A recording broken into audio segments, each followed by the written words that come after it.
అందుకే ఈరోజు సూటిగా వారికి విజ్ఞప్తి చేస్తున్నా, కాళేశ్వరం మీద చర్చ చేద్దామా, ఉచిత బస్సు ఆడబిడ్డలకు ఇచ్చిన దాని మీద చర్చ చేద్దామా, రైతు రుణమాఫీ మీద చర్చ చేద్దామా, రైతు బంధు మీద చర్చ చేద్దామా, తెలంగాణ ఉద్యమంలో చురుకైన పాత్ర పోషించిన విద్యార్థులు, ఉద్యమకారులు, నిరుద్యోగ యువకుల గురించి మేము ఇచ్చిన 60,000 ఉద్యోగాల మీద శాసనసభలో చర్చ చేద్దామా, లేదా 30 సంవత్సరాల నుంచి ఎంతో మంది ప్రాణాలు వదులుకొని సాధించుకోవాలనుకున్న ఎస్సీ వర్గీకరణ మీద చర్చ చేద్దామా, 100 సంవత్సరాలు దేని మీద చర్చ చేద్దాం? చంద్రశేఖరరావు గారు మీరు చెప్పండి అని నేను అడుగుతున్నా.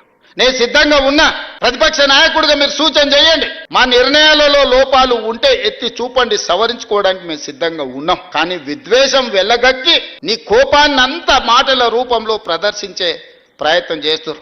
ఆయన కళ్ళకు, ఆయన చూపుకు ఒకవేళ బలమే ఉంటే, ఆయన కడుపులో ఉన్న విషంతోనే ఒకవేళ ఎదురుగున్నోళ్ళని మాయం చేసేది ఉంటే ఈ పార్టీకి వేదిక మీద ఉన్న మేము ఎవ్వరం లేకుండా పోయేటోళ్ళం. అంత విషం ఆయన మాటల్లో, కళ్ళల్లో కనిపిస్తుంది. ఎందుకే 40 ఏళ్ళు తెలంగాణ ప్రజలు నేను గుండెల్లో పెట్టి చూసుకున్నందుక